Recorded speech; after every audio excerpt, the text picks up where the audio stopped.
Hello and welcome to a special segment of Play for All, GameSpot's summer event covering the latest and greatest of video games. I'm Michael Hyam, and I am joined by an illustrious guest, Brian Fargo from In Exile and the director of Wasteland 3. How are you doing, Brian? I'm doing good. Thank you very much. Happy to be here. Cool. Brian, you have, if folks don't know, Brian has a long history of developing video games, dating all the way back, or not even all the way back, but I guess most noticeable is the original Fallout, which you were a producer on. So you've been in the industry for a very long time. And Wasteland 3 is the latest project that you're on. Can you give folks a brief overview, if they're not familiar with what Wasteland 3 is? Well, as you said, I've been at this for a long time. I love the video game business, and I'm fortunate that I'm still doing it after all these years. Our first big hit way back in the day was The Bard's Tale, but we wanted to follow it up with something different. And that was the first Wasteland game that came out in 1988. And the idea there, I was a huge post-apocalyptic fan. Loved The Road Warrior was the movie I could just watch over and over and over again. But it could have been Planet of the Apes, the Omega Man, whatever it was. I always loved that category, and wanted to do something that was more sort of realistic. We were simulating real-world things and license a system, and we also wanted to focus on sort of different world building and morality and difficult choices, and which was sort of fairly unique at the time. And again, put the game out in '88. It was a solid success, won a bunch of awards, and then I wanted to make a sequel. I couldn't, and that's how Fallout was born, which was like, okay, fine, I can't do a sequel, we'll go do something else. And then I left Interplay, and then I was able to get the Wasteland rights back, pitched it for many years, wasn't getting anywhere, and then I appealed to the fans via Kickstarter. And what was probably one of the highlights of my career was the day that product got funded. And then now here we are with Wasteland 3. So going from two to three here, you don't necessarily need to have the background with 2, but it certainly helps.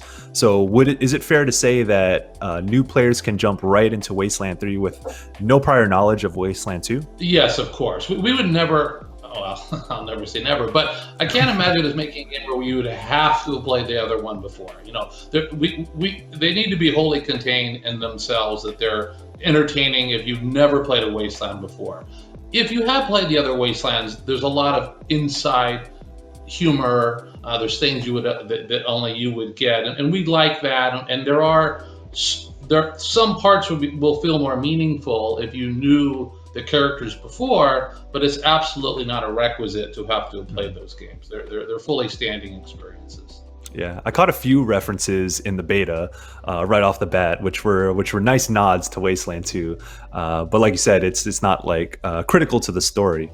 But the things that are critical to the we even nod back to Wasteland 1. I mean, if you okay. people, yeah, that's before my time, man. Wasteland 1 came out before I was born, so you guys did drop the remaster, so there is that. But speaking about story critical stuff, choices and consequences are a huge part of Wasteland, any CRPG of this style. There was even there's stat checks in the beta straight up, so you get a taste of that right away. But with Wasteland 3, how are you evolving morality systems? Because they have changed so much over the years, but how is Wasteland 3 adopting new styles of choice, consequences, and morality? For us especially, we think that true consequence and meaningful consequence is what makes these worlds super immersive, and that's been the hallmark of the series. And with Wasteland 3, more than any other one, we leaned into that in a big way. And part of our dream here is to remind people why they fell in love with post-apocalyptic RPGs to begin with. Whether it's Wasteland or Fallout, they always had those elements to it, and that's what made them special. And a lot of it comes down to paying off all of the edge cases for what the players try, and having it be meaningful. It isn't just a one-off. There are things you can do that it might pay off that moment, but it might be 10 hours later, it might be 20 hours later. And when I say payoff, that isn't necessarily a good thing either. Yeah. Right? It could be bad, sort of depending on what you did. But it's to make sure that the world is always noticing what you're doing as a player. And to me, that's where it starts to feel real. If you're doing these things and no one ever comments on it or notices it, I think it starts to break down. And so we wanted to make sure that we were constantly challenging ourselves to telegraph when the player was doing things that were making things happen or doing things that was not happening, either way. Because too often with these big role-playing games, you don't really appreciate the depth unless you play it again. And not many people get a chance to play these big games twice. So we wanted to make sure that people understood. So I think we've done a better job, whereas in the past, we were probably too subtle. Now, some of the things we use as to tell, I'll give you some examples, right? And I've talked before, which, there's a paper boy, and he's always yelling out the headline. So as the Rangers work their way through the world, either doing dastardly acts or good acts, he's commenting on it all the time. So he's letting people know, the world is seeing that. It could be something small where you had Lucia join your party, and she's one of many NPCs that could have joined your party, and you're walking through her old home, and she starts talking and pointing things out in her house. And that would only have happened had she been in that party. And those little moments really bring it alive. And then you have larger moments where you find refugees when you get to the Ranger Citadel. Well, how do you handle it? Do you let them stay there, and do you kick them out? And the world will react based upon that single decision you make in many, many different ways. When you get to Farron Braga, who's running the casino, do you arrest him? Do you kill him? Do you strike a deal with him? So you have any one of those options. And then what does law enforcement think about the fact that you struck a deal with him, for example? So they're reacting. So we're really always twisting ourselves up to constantly get it where we hope the player will be like, I can't believe they thought of that, or the game reacted to that. To me, that's my favorite parts of these. And what's nice is that, what a lot of people don't realize with games of this size and scope is that no one person knows everything that's in the game, myself included. So at a certain level, I'm able to enjoy it. So I'll try things and be surprised at the payoff. Because part of our production process is that we have the writers and then we have the level designers, and we encourage the level designers to lean in on that nuance and get those things in. So they put a whole layer of stuff that sort of be if, then, right? And you get these things, and they're just wonderful little spots of magic when they happen. In playing Wasteland 2 and then here with Wasteland 3, I did feel like things moved a little bit faster, but also the elements were a lot more apparent because of how many different UI changes there have been. Can you speak to some of the changes you made in terms of how information is communicated to the player and some of the UI overhauls that kind of streamline things and make things a little bit easier to engage with? Well, as you can tell from the beta, we tried very hard to make sure you had all the information you needed to make good decisions all the time. Because without the information, you can't make tactical decisions. So again,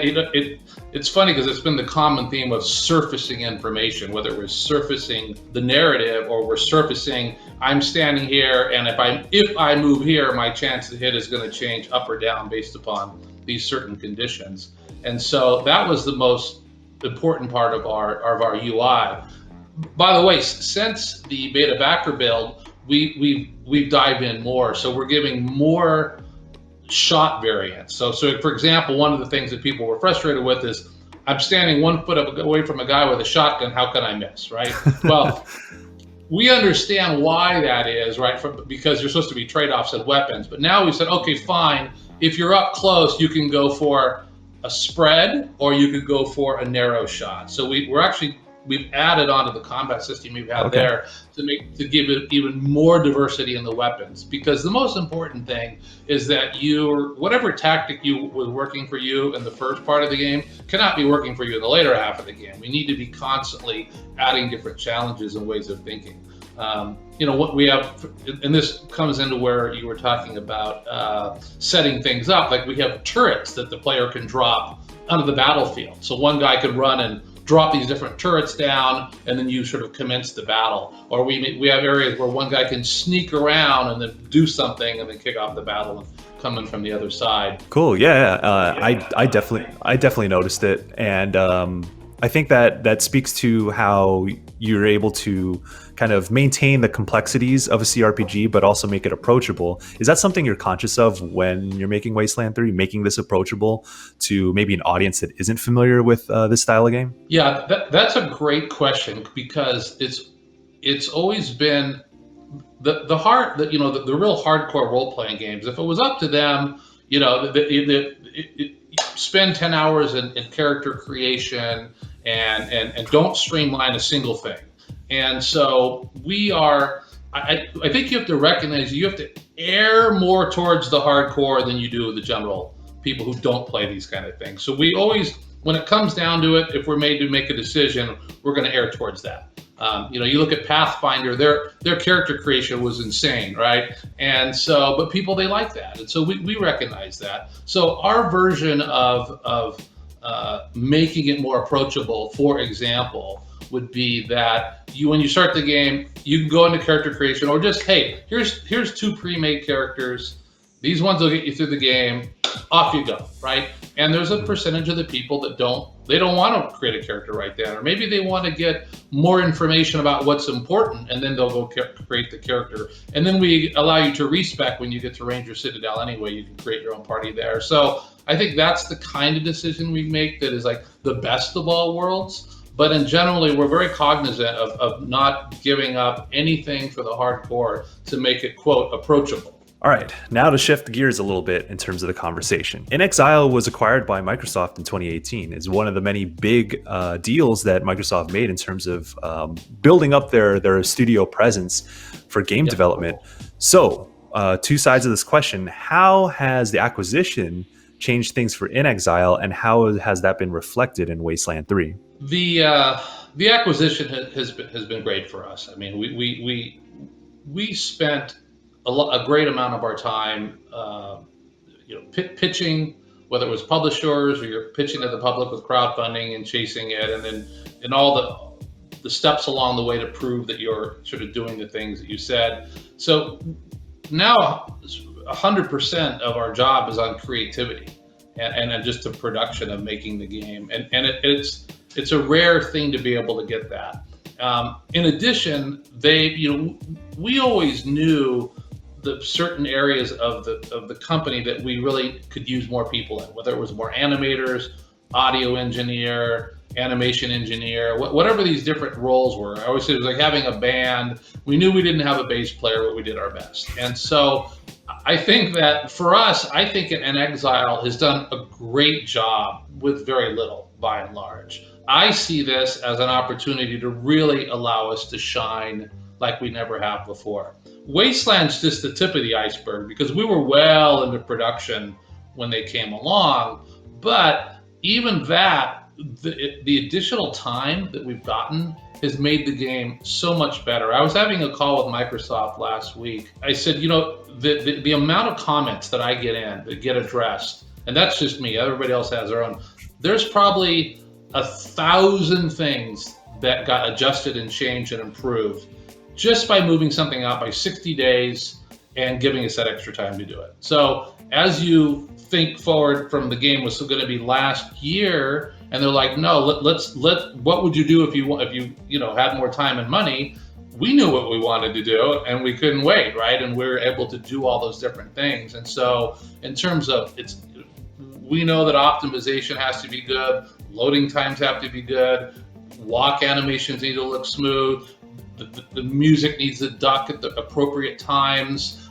We need to telegraph certain things in the game so that they're clear.